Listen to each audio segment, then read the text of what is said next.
there, my name is Julie Faith Van Balzer, and I'm here with the ScanNCut2, and I'm going to talk to you today all about scanning.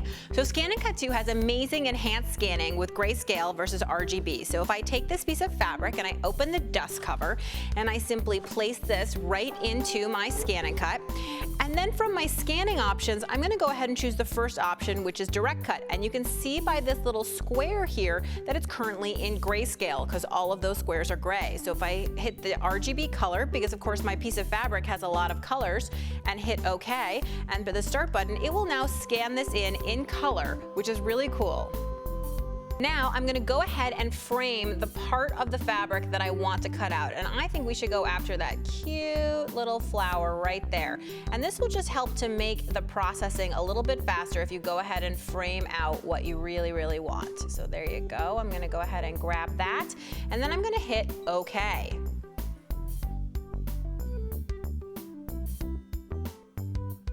So you can see how quickly it comes up right here, and I am ready, once I like it, to simply hit OK and OK again, and then you can see I can either draw or cut the image. But that's not all. Let's say you have an image like I do here, which is a doodle in black and white that I've done on a scrap of paper. Well, this is the scanning mat, which is a non-adhesive mat, so I can just slip this piece of paper into there without worrying about it, and I can go ahead and load it right into my machine. And once it's taken in, I'm going to hit the home screen to go back to the scanning options, and I'm going to choose the next option, which is scan to cut data, meaning I want to start a cut file from it. So here you can see we're still in the RGB or color recognition mode, but because this is a black and white drawing, I want to go to grayscale. That's all my shades of gray right here. So I'm going to go ahead and hit OK, hit the start button, and it's going to be taken right into the machine and scanned.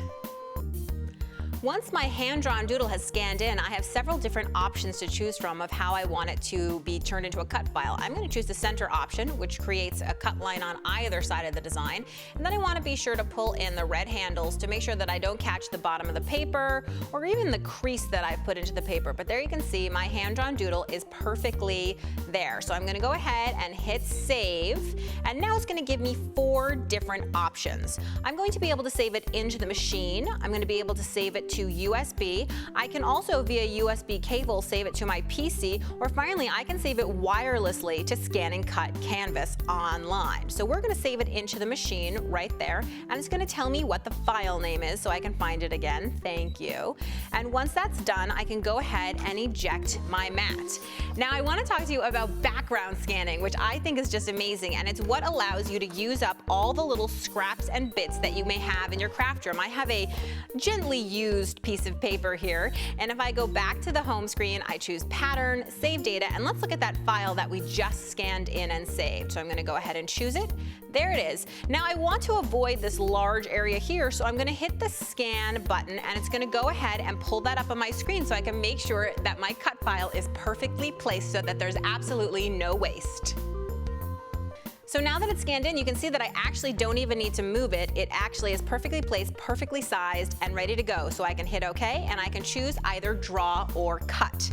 But wait, there's one more scanning function that I'm excited to show you. So the next one is if we look at our screen back from the home screen and we choose scan, this last option, scan to USB. And what that means is you have a 300 dpi scanner built into ScanNCut2. That means you can take your photo scanning mat, any photos, any flat artwork, anything like that, and go ahead, scan it right into your machine, save it to USB as a JPEG, and now you have beautiful 12 by 12 scans that you can use anywhere, anytime. Remember, see it, scan it, cut it, create it.